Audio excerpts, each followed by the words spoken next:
se você tiver com a sua Bíblia aberta, mantenha ela depois aberta, porque nós vamos ficar indo para esse texto. Se você está sem Bíblia, vai estar no PowerPoint, mas eu tenho certeza que a experiência não é a mesma, tá bom? Então, se você tiver com a Bíblia em mãos,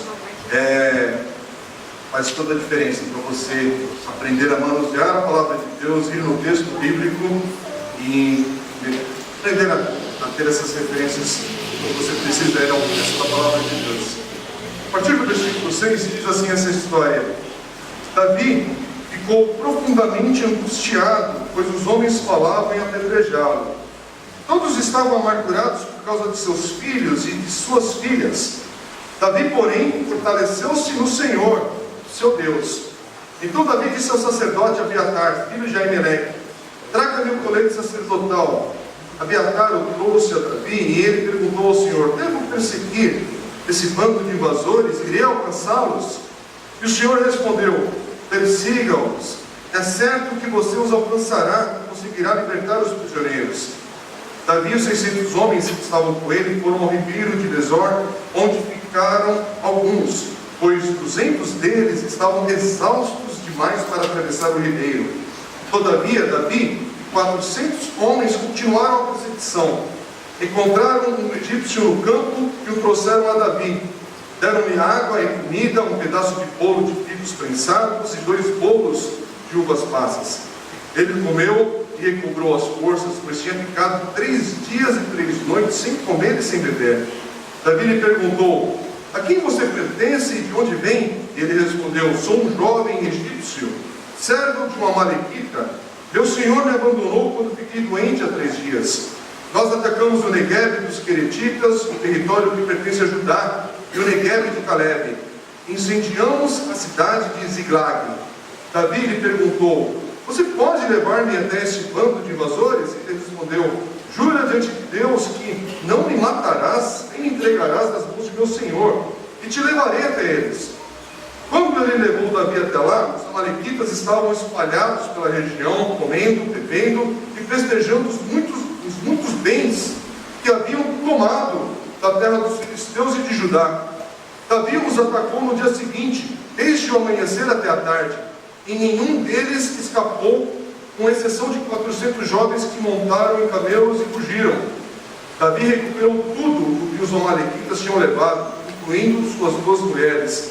Nada faltou, nem jovens, nem velhos, nem filhos, nem filhas, nem bens, nem qualquer outra coisa que fora levada. Davi recuperou tudo, e tomou também todos os rebanhos dos amalequitas, e seus soldados os conduziram à frente dos outros animais, dizendo: estes são os despojos de Davi. Então Davi foi até os 200 homens que estavam exaustos demais para segui-lo e tinham ficado no ribeiro de Besor. Eles saíram para receber Davi e os que estavam com ele. Ao se aproximar dos seus soldados, Davi os saudou, mas todos os elementos maus e vadios que tinham ido com Davi disseram: uma vez que não saíram conosco, não repartiremos com eles os bens que recuperamos. No entanto, cada um poderá pegar sua mulher e seus filhos e partir. Davi respondeu: não, meus irmãos, não façam isso com que o Senhor nos deu. Ele nos protegeu e entregou em nossas mãos os bandidos que vieram contra nós. Quem concordará com o que vocês estão dizendo? A parte de quem ficou com a bagagem será a mesma de quem foi à batalha. Todos receberão partes iguais. Davi fez disso um decreto e uma ordenança para Israel, desde aquele dia até hoje. Quando Davi chegou a Ziglag, enviou parte dos bens às autoridades de Judá, que eram seus amigos, dizendo: eis um presente para vocês, tirado dos bens dos inimigos do Senhor. Ele enviou esse presente às autoridades de Betel, de Ramote, do Negueb, de Jatir, de Aroer, de Sitomete, de Estemoa, de Tacal, das cidades dos Jerameelitas, dos Queneus, de Ormá, de Corazã, de Atasse, de Hebron e de todos os lugares onde Davi e seus soldados tinham passado. Vamos parar por aqui.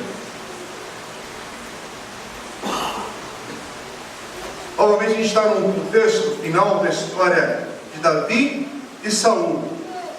E semana passada a gente entrou nesse estudo, lembrando que aqui é um momento que Davi tinha passado já um período no deserto, e depois ele foi buscar socorro entre os filisteus.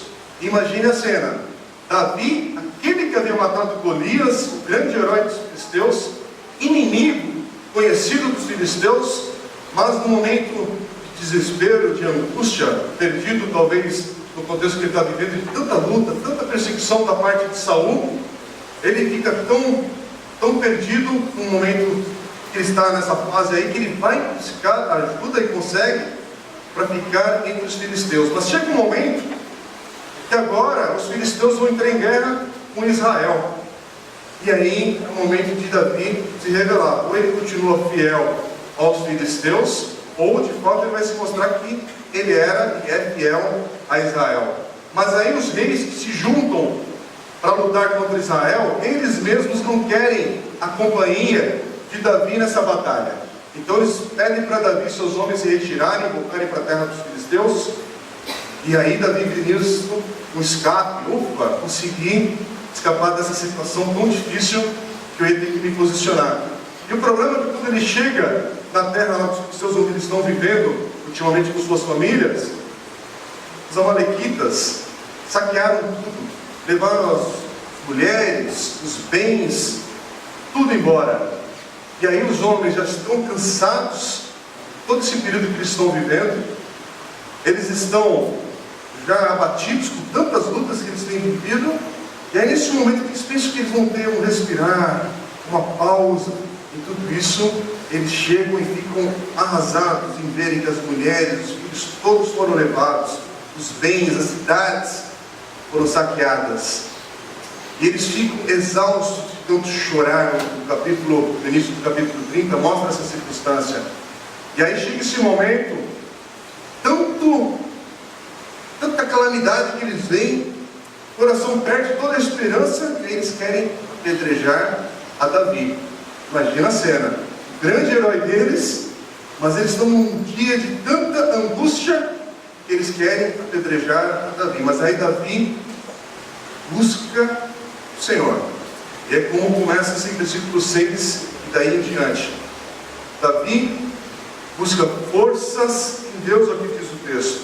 E por buscar forças em Deus, ele se vê fortalecido. E aí é esse contexto que nós lemos no capítulo 30, o que vai acontecer agora. Porque Davi vai entrar nessa batalha.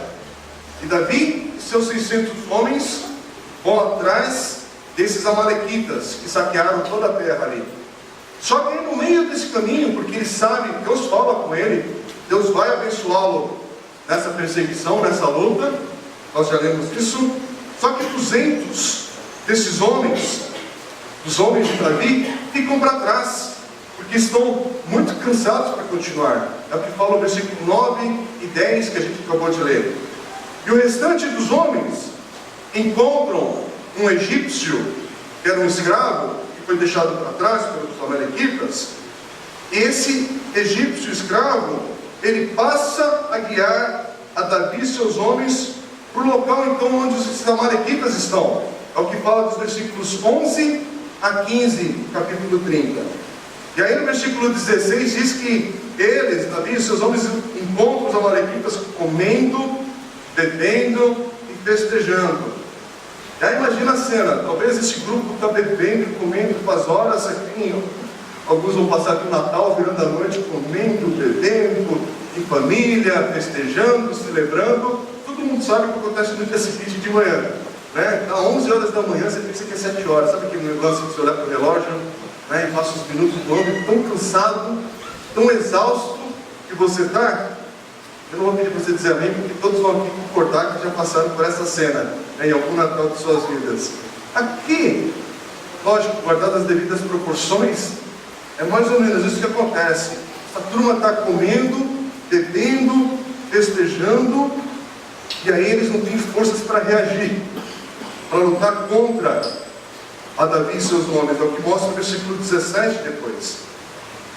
Só que esses amalequitas, diz a história dentro do Velho Testamento, que eles já haviam atacado Israel logo depois que Israel deixou o Egito. Isso, para quem não está familiarizado, está no livro de Deuteronômio, um dos primeiros livros da Bíblia, capítulo 25, os versículos 17 a 19, e depois em 1 Samuel 15, 2, Saul recebe uma ordem para também enfrentar esses amalequitas. Deus já havia falado na história que ele iria julgar esse povo. Só que no capítulo 15, o rei Saul recebeu essa tarefa de eliminá-los, mas falhou em cumprir, não foi obediente, não obedeceu. E agora chega o momento que está com Davi, cumprir essa ordenança de Deus já fazia tempo, que era para ter acontecido. E Davi vai cumprir essa palavra de Deus. Ele vai derrotar os amalequitas. E os versículos 18 a 20 diz que tudo é recuperado, nada faltou. Davi vai, vence, derrota esses amalequitas e recupera tudo que eles tinham saqueado. E aí o que acontece? Aqueles homens que queriam apedrejar a Davi, agora reconhecem a liderança de Davi, mais uma vez. E eles reconhecem que agora eles recuperam os bens, os despojos. E é uma virada total na situação, que mostra o versículo 20 desse capítulo 30. Só que o que acontece é que, ainda assim, alguns homens que estão com Davi, eles não querem dividir parte desses bens, desses despojos, que aqueles 200 que ficaram para trás por estarem exaustos, poderiam receber. Aqui fala do versículo 21 e 22. E aí o que acontece? O que acontece é que Davi se mostra o tipo de homem que ele é, está se formando. Davi prova que ele vai ser um rei em Israel, mas diferente do primeiro rei, que é Saul, e de outros homens que já lideraram Israel. Davi mostra ser um rei generoso. Davi mostra que tem um coração que é generoso. Isso está entre os versículos 23 e 25. Que Davi não está atrás desses bens, desses despojos, de presentes. Aliás, Davi, ele pode ser generoso, ter esse coração generoso, talvez porque ele já viu na história de Israel a generosidade de um outro líder. É por onde começa a nação de Israel, Abraão, Gênesis capítulo 16. E o mesmo princípio que moveu Abraão a ter um coração generoso, é o que move Davi a também ter um coração generoso. Sabe o que é? É porque Davi, ele reconhece que a batalha, essa batalha que ele enfrentou e todas as outras batalhas que ele enfrentou, essa batalha não era dele, Davi. Essa batalha pertencia ao Senhor. A batalha era do Senhor. E não só a batalha, os bens, esses despojos, também pertenciam, não a ele, Davi, pertenciam em primeiro lugar ao Senhor. Era de Deus. E aí, olha que interessante, porque nesse texto, no capítulo 30, versículos 23 e 24, Davi se refere aos seus soldados, não como soldados, mas ele chama esse grupo de irmãos. Olha que expressão bonita. Lembra de quem é Davi? Davi é o líder. Davi é um rei que já foi ungido por Deus, não tomou ainda seu lugar de fato. Davi já é um herói em Israel, mas ele olha para aqueles homens que estão andando com ele e não chama de meus soldados, ele chama de irmãos. E é interessante que nesse livro que eu citei do Velho Testamento, chamado Deuteronômio, no capítulo 17, versículos 15 e 20, Moisés, ele havia já alertado Israel sobre como seria um rei no meio deles. E Moisés tinha dito que o rei seria alguém entre os seus irmãos israelitas. Ele usa essa expressão também chamando de irmãos. E aí ele ainda adverte o povo sobre um momento talvez que chegasse desse rei pensar ser superior a seus irmãos. Mas não é o que acontece com Davi. Em Saul, a gente começa a ver isso sondar o seu coração, ou isso ser o seu dia a dia, um olhar de superioridade com os demais, mas não em Davi. É interessante porque Davi, no Velho Testamento, a gente tem conversado aqui nas últimas semanas, desde março, né, é uma prefiguração de Cristo, de Jesus no Novo Testamento. Você olha para Davi, consegue ver aquilo que ele representa de Jesus que virá, o verdadeiro rei. E é interessante que esse verdadeiro rei que nós vemos em Jesus, o rei de Deus que é exaltado, mas ele é também alguém que está ao lado do seu povo, dos seus súditos. Ele é um rei, ou melhor, ele é um rei que encarnou da maneira mais gloriosa possível. Ele poderia ter se revelado. De certa maneira nós vemos agora se revelado nas Escrituras, da maneira que cremos que ele virá. Mas é interessante que em Jesus nós vemos Deus, o Rei que é exaltado e glorioso, mas ao mesmo tempo que anda junto, humildade. Um Rei que é humilde, um Rei que é também generoso, e um Rei que não tem vergonha em chamar as pessoas que andam com ele também seus irmãos. Em Hebreus capítulo 2, verso 11, eu não vou citar os versículos, não estou mencionando, mas diz sobre isso de chamar aqueles que estão caminhando com Jesus. Jesus chama de seus irmãos e irmãs. Em Marcos capítulo 3, versículo 33 e 34 também.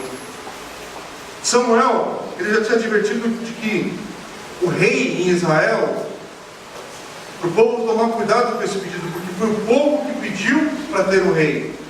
E Samuel havia dito: olha, toma cuidado, quando um rei surgir no meio de vocês, é um rei que vai querer tomar tudo, é um rei que vai querer as coisas para si. É o que Samuel fala em 1 Samuel capítulo 8, e nós estudamos já esse capítulo aqui. Mas aí, o rei que nós vemos em Davi é diferente.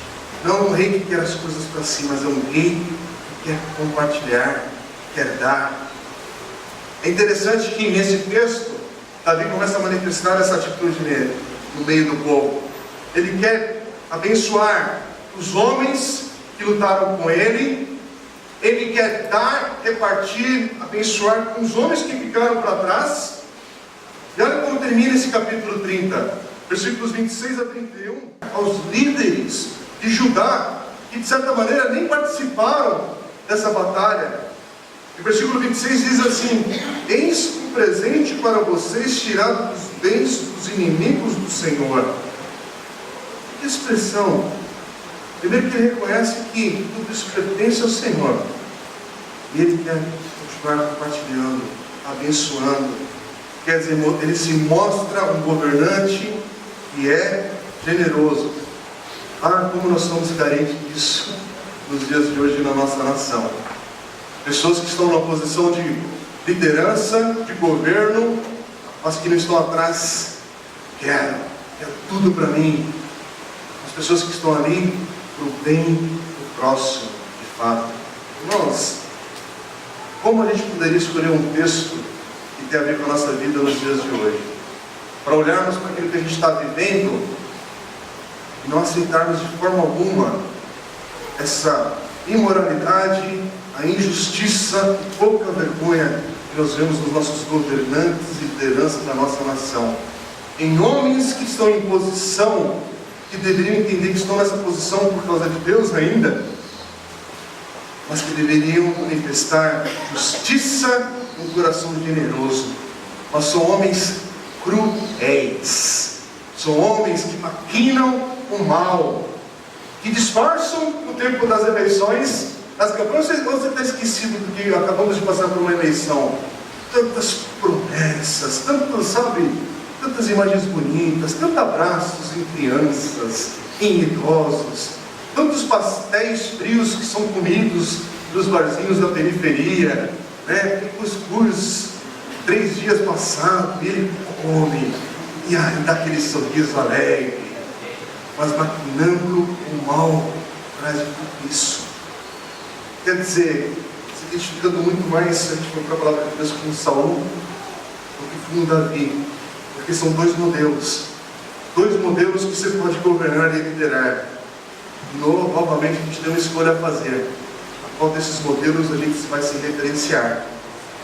Porque Davi, toda a história desse livro e na história de outros textos que ele aparece, ele é alguém que aponta para Jesus, que é um rei, que é rei, mas é generoso. É um rei que não vem para ele nos mostrar a sua justiça, mas ele mostra acima de tudo sua misericórdia.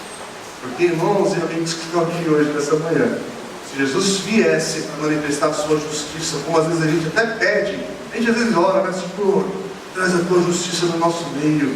Cuidado com aquilo que você está pedindo, porque se Deus fosse ser de fato justo, como às vezes a gente quer, louvado seja Deus que Ele é acima de tudo misericordioso. E onde estaria eu hoje se Deus agisse com justiça na minha história, na minha vida? Louvado seja Deus porque Ele age com misericórdia, a começar em mim, na minha história. E quando a gente vai para Jesus, Jesus é aquele rei, mas era um rei generoso, tão generoso, que em Efésios capítulo 5, verso 25, Paulo diz que ele é um rei que deu a si mesmo a sua igreja. Igreja não um prédio ou a instituição organizada religiosamente, falando como nós somos aqui como Comunidade Batista, ou outras igrejas efetivamente, mas igreja como povo de Deus. Igreja de fato do Senhor, que não está presa a uma placa de denominação. Irmãos, não sei se você vê nessa história, mas esses despojos, esses bens que foram recuperados, somos nós. São as nossas vidas. Sabe como é que a gente sabe isso? Quando nós vemos em Marcos capítulo 3, versículo 27, que diz o texto que Deus, figuraria Jesus, amarrou o homem forte naquele texto que é Satanás, e despojou a sua casa. Mas os despojos, os bens, somos nós. Às vezes a gente lê o texto e não se liga no que o texto está dizendo. Nós ganhamos a liberdade por causa daquilo que Cristo fez. E a ironia nesse texto que a gente está lendo do capítulo 30, e indo agora em direção ao capítulo 31, é que no final dessa história, no capítulo 30, se você prestar atenção, Davi, de algum modo, é como se ele mesmo representasse aqueles homens que foram deixados para trás. Sabia? De certa maneira, Davi representa esses homens que foram deixados para trás, porque enquanto está acontecendo essa história, que a gente já comentou aqui nos outros domingos passados aí, que essas histórias estão acontecendo em paralelo, com Saul, com Davi, já desde o capítulo 27. Esse é o momento em que o exército de Israel está lutando. O exército de Israel está numa batalha com os filisteus. Só que Davi está para trás nessa história. Davi deveria estar com o exército de Israel, mas ele ficou para trás. Também nessa batalha, ele não está envolvido nessa batalha de Deus. Mas sabe o que vai acontecer? Ele vai ser beneficiado com o resultado dessa batalha. Porque Saul vai ser morto, e em consequência disso, Davi vai receber o reino em suas mãos. Ele vai receber o reino como se fosse um espólio de guerra. É como se fossem os despojos chegando na mão de Davi. E agora a gente vai para o capítulo 31. E olha que incrível, para alguns aqui vai ser o primeiro livro da Bíblia que vai ter conseguido completar nesse ano de 2017. Pode dar uma glória a Deus, porque é uma luta talvez para você. Porque a gente leu o livro a todos os domingos desde março. Então, se você não faltou de algum domingo aqui na comunidade, ao ler esse capítulo 31, nós estamos terminando a leitura do livro de 1 Samuel. Vamos ler o capítulo 31, que é um capítulo mais curto. E diz assim, a partir do verso 1: E aconteceu que, em combate com os filisteus, os israelitas foram postos em fuga e muitos caíram mortos no monte Gilboa. Os filisteus perseguiram Saul e seus filhos e mataram Jonatas, Abinadab e Malquissua, filhos de Saul. O combate foi se tornando cada vez mais violento em torno de Saul, até que os flecheiros o alcançaram e o feriram gravemente. Então Saul ordenou ao seu escudeiro: tire sua espada e mate-me com ela, senão sofrerei a vergonha de cair nas mãos desses incircuncisos. Mas seu escudeiro estava apavorado e não quis fazê-lo. Saul então pegou sua própria espada e jogou-se sobre ela. Quando o escudeiro viu que Saul estava morto, jogou-se também sobre sua espada e morreu com ele. Assim foi que Saul, seus 3 filhos, seu escudeiro e todos os seus soldados morreram naquele dia.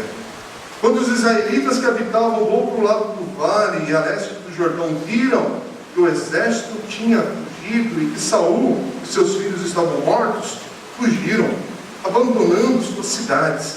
Depois os filisteus foram ocupá-las. No dia seguinte, quando os filisteus foram saqueados, mortos, encontraram Saul e seus 3 filhos caídos no monte de Boa. Cortaram a cabeça de Saul, pegaram suas armas e enviaram mensageiros por toda a terra dos filisteus para proclamarem a notícia nos templos de seus ídolos e entre o seu povo. Expuseram as armas de Saul no templo de Astarote e penduraram seu corpo no muro de Bet-Sean. Quando os habitantes de Jabes de Gileade ficaram sabendo o que os filisteus tinham feito com Saul, os mais corajosos dentre eles foram durante a noite a Bet-Sean, baixaram os corpos de Saul e de seus filhos do muro de Bet-Sean e os levaram para Jabes, onde os queimaram. Depois enterraram seus ossos debaixo de uma tamadeira em Jabes e jejuaram durante 7 dias. Esse capítulo 31, a ação dessa história volta de novo para Saul, que vai ser de fato a última aparição de Saul nessa história. E aí nesse monte chamado Gilboa. A gente está falando de vários territórios, mas é difícil ficar explicando tudo isso por causa da geografia de Israel.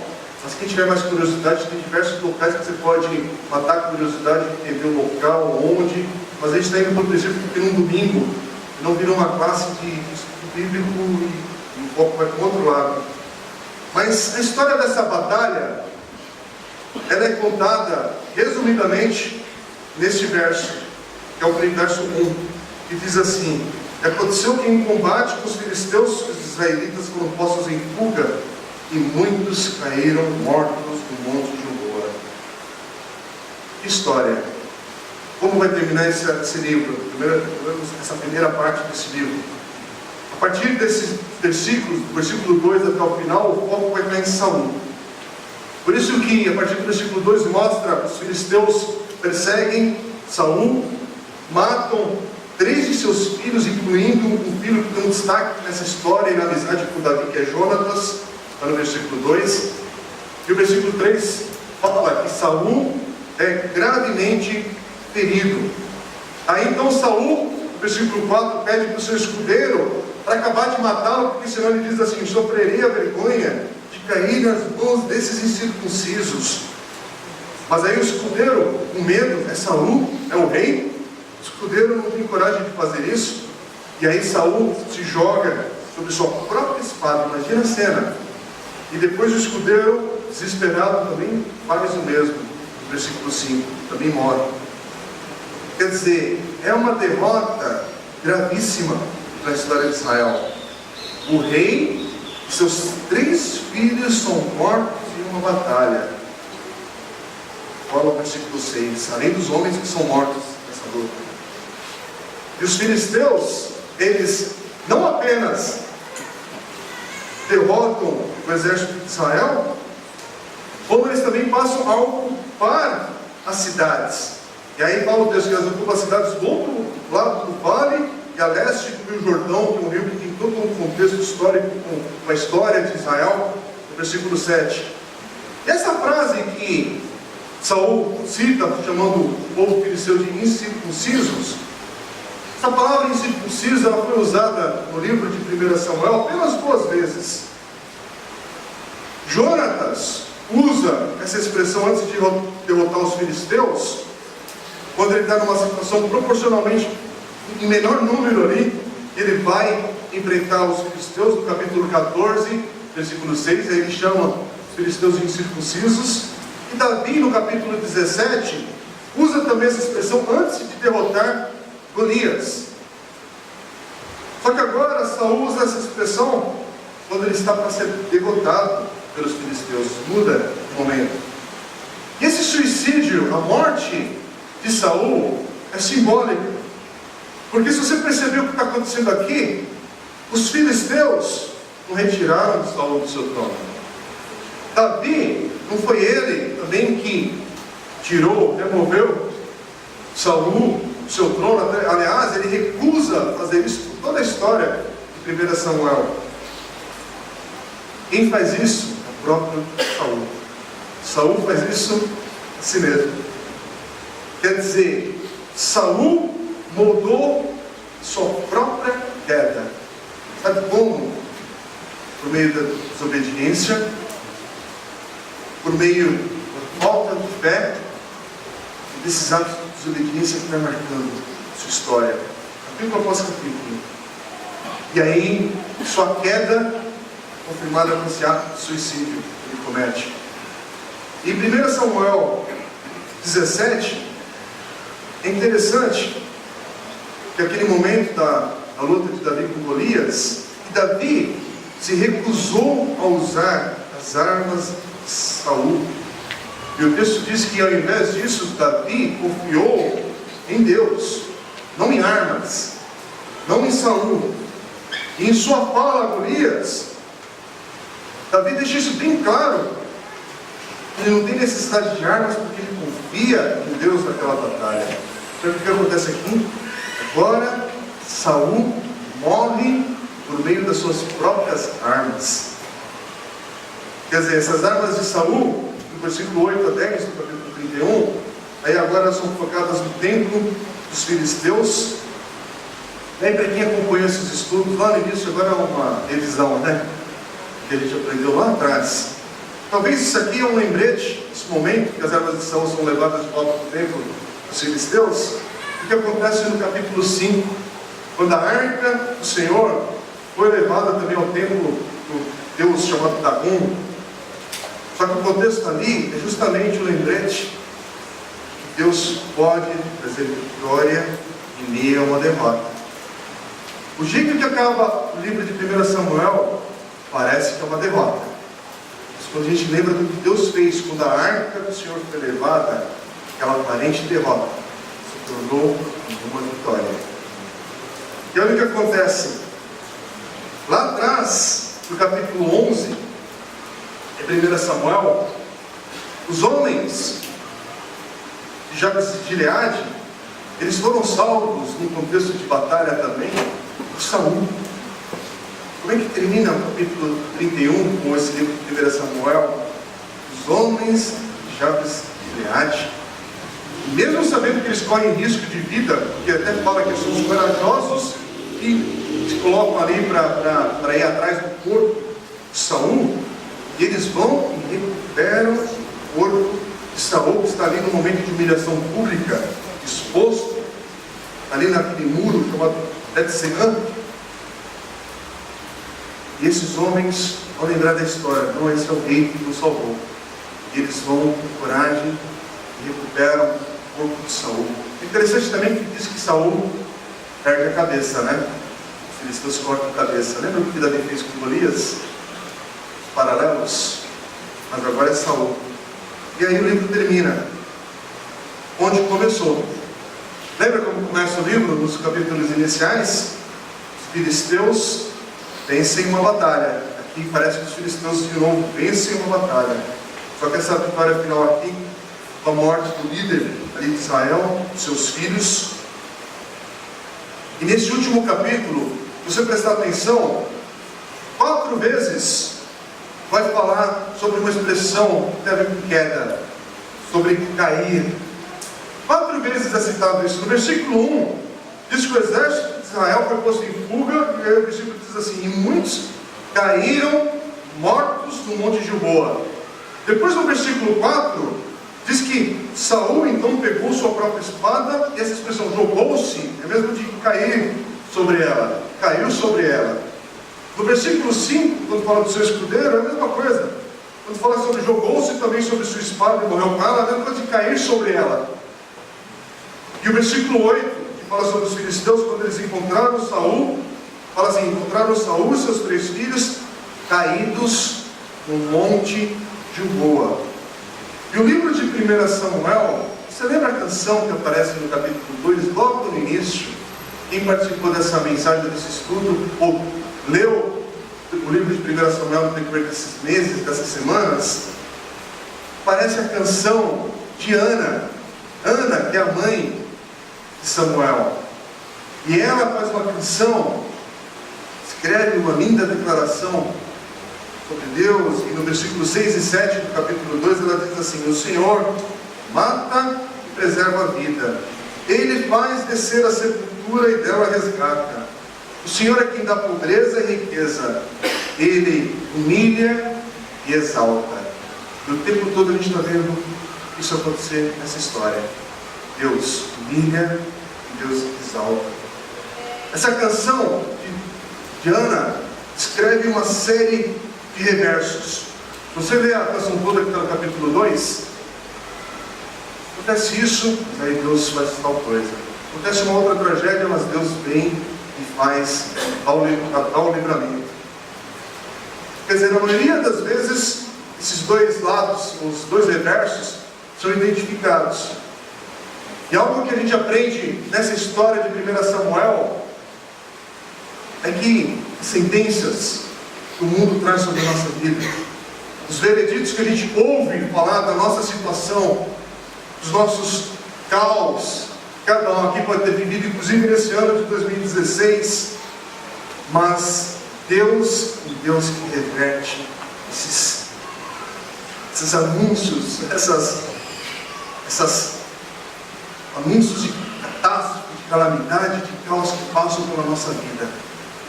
Deus é um Deus de reversos na nossa história. Não apenas nesse livro de 1 Samuel, mas olhar para essa história é ver que tem situações que parece que elas são situações de desespero. Tem situações que a gente fala: não, acabou. Parece que Deus havia prometido algo para Davi lá atrás. Parece que Davi era um garotinho que tinha sido ungido rei de Israel. Parece que Davi, na história, ainda garoto, ele luta contra um gigante, quando todo mundo está com medo, todo mundo está apavorado, e vence. E vence sem armas gigantes, vence sem recursos tecnológicos, e vence porque Deus dá essa vitória. Mas aí depois, você vê, esse Davi, herói, vencedor, já entrou em diversas batalhas, mas a ser perseguido injustamente por aquele que é o rei, que deveria ser grato por ter alguém como Davi do lado dele. Mas aí, Saul começa a se afastar de Deus, começa a deixar o seu coração ficar ruim, mal, cheio de pensamentos que não vêm de Deus, começa a desejar mal para Davi, mas se olha no lugar de Davi. O mundo de Davi, de herói, começa a ser um mundo de perseguição, sem amigos ao redor, sem poder estar no Natal da sua família, porque não são meses, é um período da vida de Davi, que Davi vai estar debaixo de perseguição. Davi, essa história fala com todas as letras, ele vai para uma fase de deserto. Presta atenção no que está sendo passado para cada um de nós. É Davi, o grande rei de Israel, e virá a ser o grande rei de Israel, mas antes de vir a ser esse grande rei, ele vai passar por uma fase de deserto.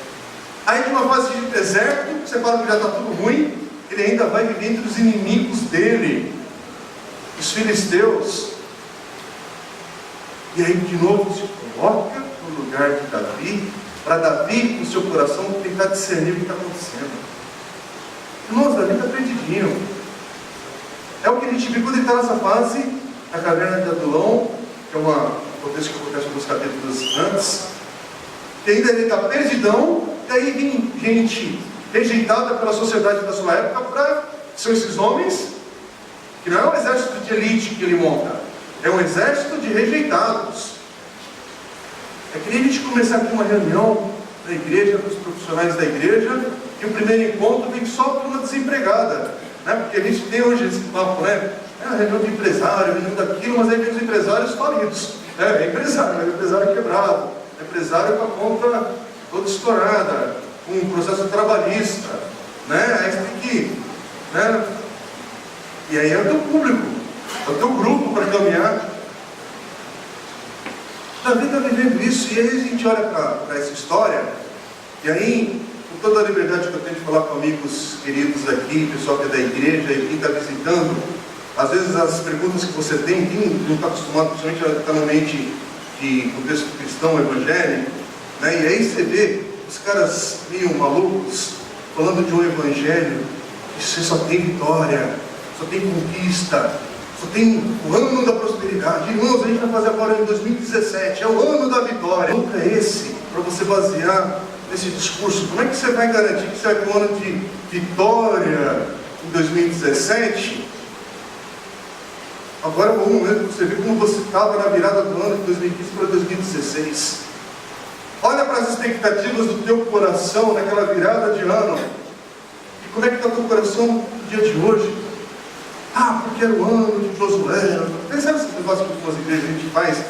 Tem alguns amigos que vão assim, eu amo esses caras, mas a gente às vezes tem um discurso maluco, né? Como é que eu vou garantir que você vai ter um ano da prosperidade em 2017, né?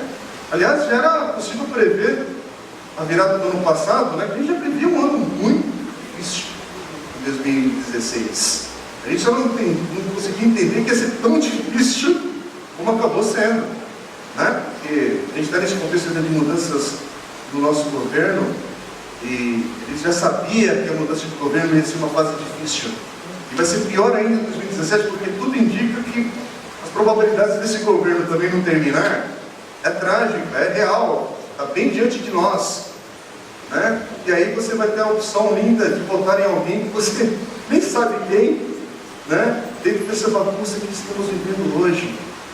Mas aí a gente vai ter ano não sei o que da vitória em 2017. Aí você se agarra nessa frase, o mundo está caindo ao teu redor, né? Tua casa, tua família se desfez, se desmanchou, e aí você fica maluco, porque você quer se agarrar num versículo, num negócio tal. Quando você olha para essa história, e essa história, sabe o que é bonito, irmãos? O que permite que a gente seja gente de carne e osso, com extraterrestre, gospel, que a gente vê por aí, porque tem caras que são de outro mundo de fato, né? Até tem esse discurso, né? Não, irmão, você não é desse mundo mesmo. Não. Mas peraí, né?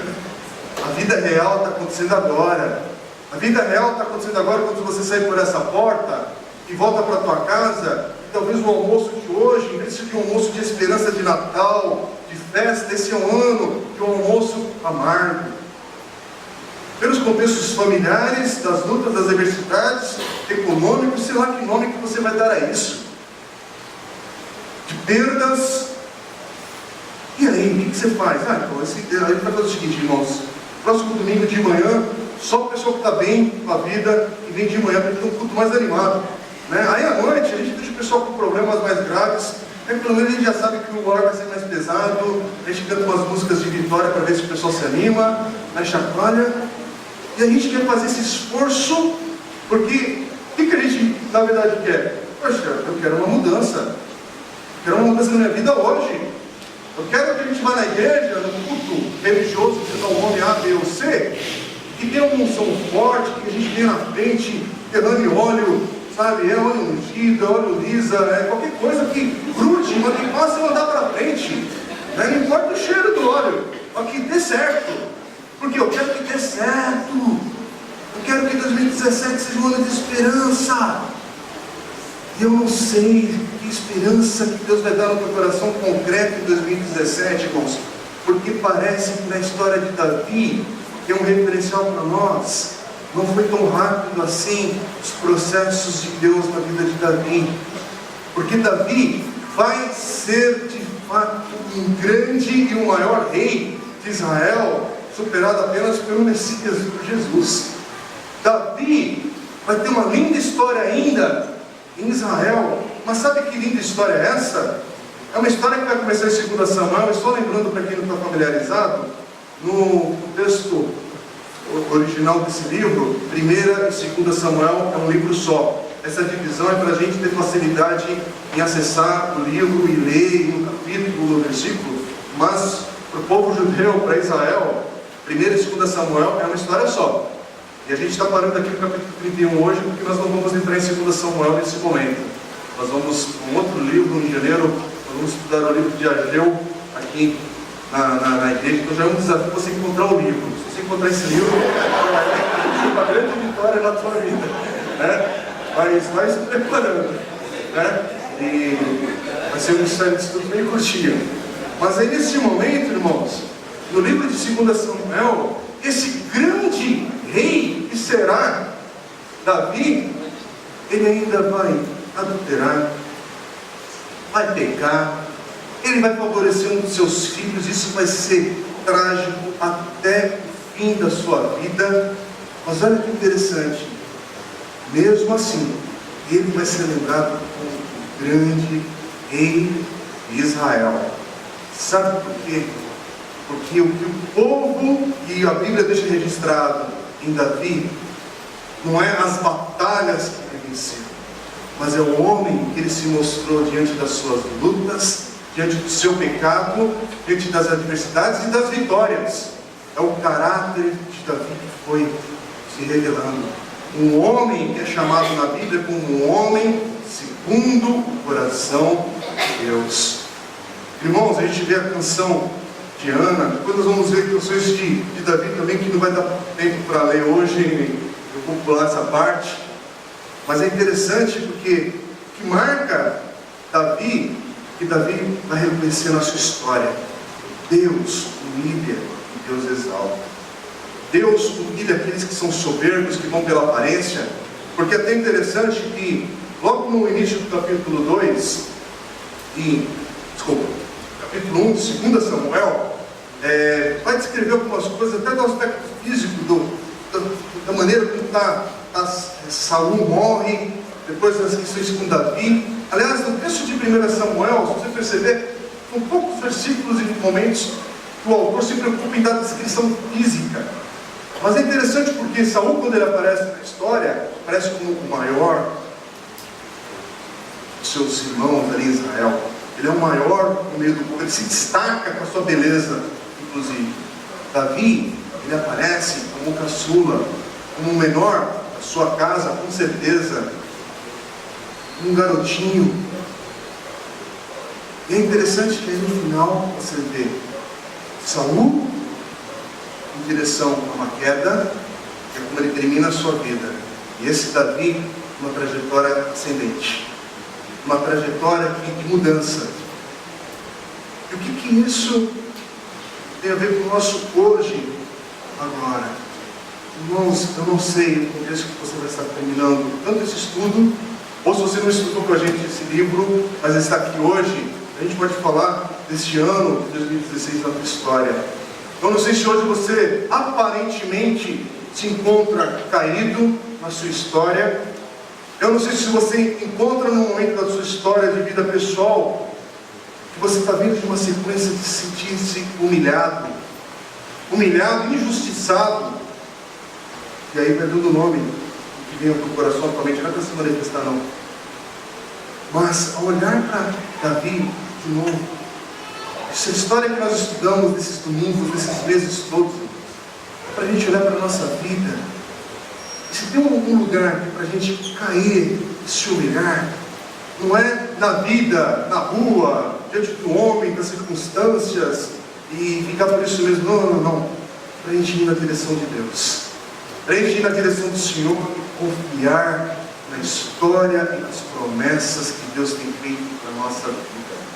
É continuar olhando para o Senhor, e a gente olha para o Senhor como? A gente olha para Jesus, tudo aquilo que Jesus já fez por mim e por você. E é na verdade que eu vejo que em Jesus é que eu me firmo. Não é na adversidade, na luta, que tem sido não apenas 2016, talvez você está num ciclo de anos, que parece que você está em trajetória ladeira abaixo. Mas é olhar, não com desespero, mas é olhar um Deus que no tempo certo Ele exalta, no tempo certo Ele nos levanta, e no tempo certo Ele vai continuar, vai receber toda a glória, porque é dele, a vida vem dele. O que você fez, contribuiu para você acordar nessa manhã, além de poder te colocar o despertador do lado da tua cama, no teu celular, smartphone, sei lá o quê? O que você fez para ser digno do ar que você respirou no dia de hoje e ter pelo menos a perspectiva? Porque agora é difícil a gente, não é tanta notícia que vem de uma semana para outra, mas com esperança a gente olha para 2017 e viver um ano bonito, um ano vivo, né, cheio de expectativas. Assim que são esses momentos do ano. É bom, gente, isso. Não precisa olhar com mais apatia, com mais, sabe, o coração seco, árido e continuar assim. Não olhar para 2017 e falar: Senhor, que o Senhor me livre, que o Senhor seja a minha força, a minha fortaleza, que o Senhor seja o meu ânimo. Por quê? Porque a vida vem do Senhor. É o Senhor que me abençoa com a minha família. Me fala, o pai e a mãe planejou tão bem o filho que tinha certeza absoluta de ter um filho nesse ano, naquele ano. Como é que é? Por mais que você planeja, é bênção, é amor de Deus. É Deus que dá vida, é Deus que nos abençoa no dia a dia.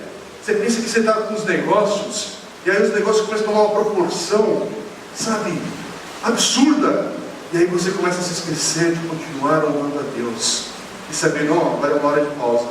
Por quê? Porque eu continuo honrando a Deus. Vem o trabalho, você estava desempregado no ano passado, aí esse ano é tanta tarefa, quer falar: então, menos Deus, menos coisas com o Senhor, porque peraí, cara, você não filtrou de onde está vindo as coisas?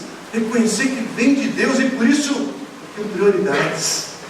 Minha prioridade, em determinado momento, é a ideia do sabático, irmãos. Do sábado, que não é o dia físico, sábado congelado, tudo para ali, mas a ideia de eu paro. Porque não, minha vida está centrada em Deus. Chega um momento que eu olho e o Senhor de fato coloca a minha vida a servir a Deus. Coloca a minha família também na perspectiva de servir a Deus pela minha família. Eu não sou esmagado pela linha de produção. Eu não sou esmagado pelas demandas. Eu não sou esmagado por uma lista de urgências que nunca vão desaparecer. Irmãos, o urgente nunca vai embora. Você já entendeu isso? Talvez quem está com 15 anos de idade, as responsabilidades são diferentes, você ainda não entendeu. Quem está com 20 e poucos anos já começa a ver: cara, esse negócio que é urgente nunca vai embora, parece, por mais que eu me organize. E aí você está na fase dos 30, dos 40, dos 50, e ainda continua sendo esmagado pelo urgente. E o urgente vai continuar te esmagando, se você não colocar bem claro na tua vida o que é prioridade.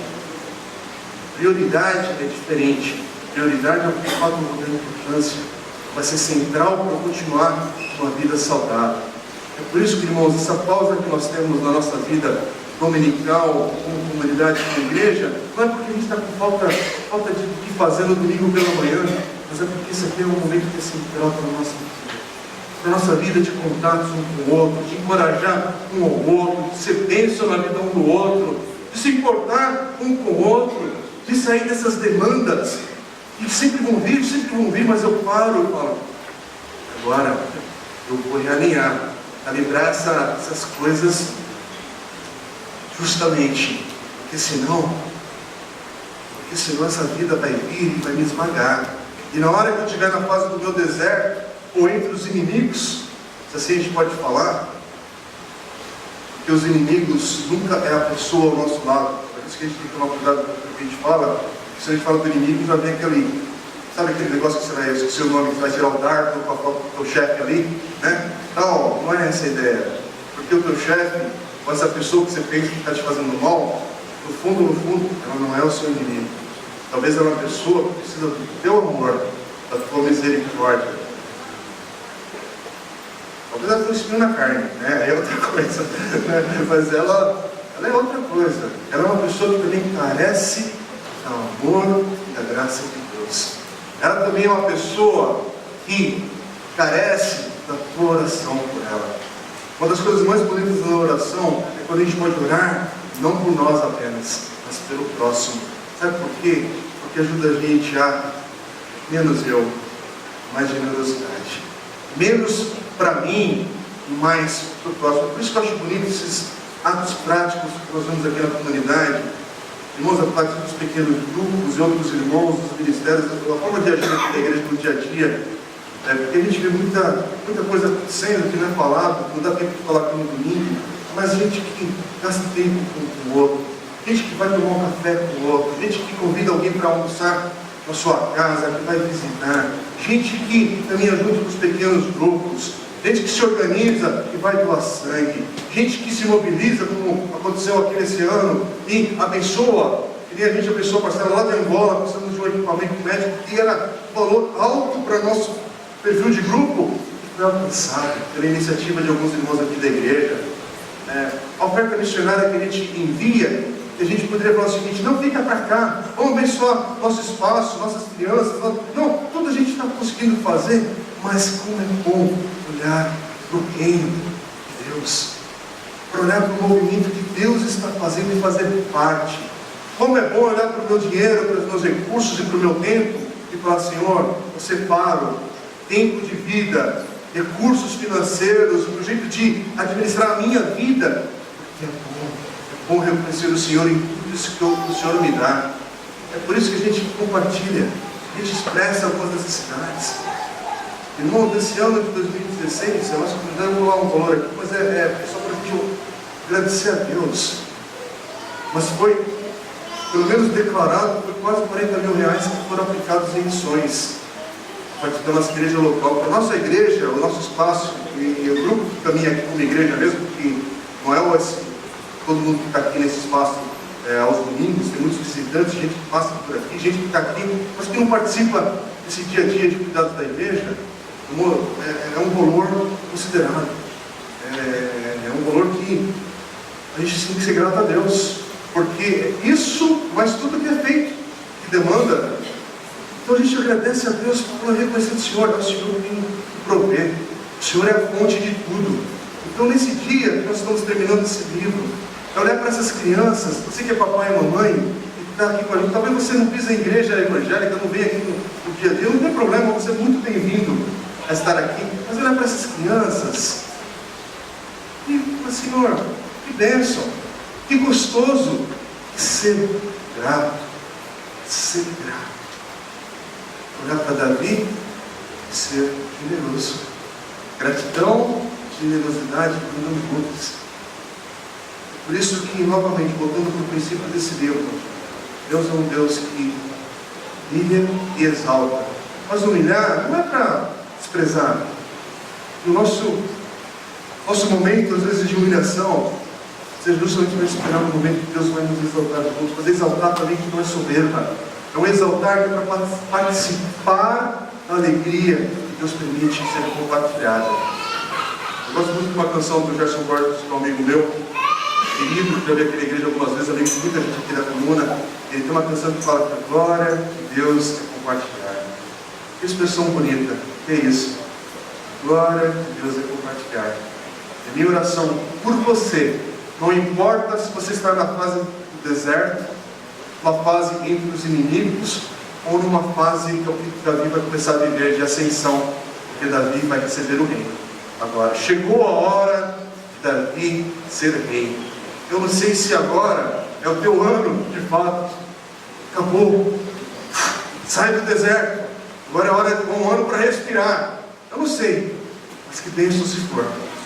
Mas que você olhe para isso e fale: Senhor, obrigado por me participar agora. Não importa as fases, eu quero apenas caminhar com o Senhor. Minha oração, você tenha esse coração generoso como Davi. Você olha para Davi como um homem segundo a Deus, segundo o coração de Deus, e também seja a mulher e o homem segundo o coração de Deus. Vamos ficar em pé nesse momento? Vamos colocar nossas vidas em oração, nós já estamos terminando.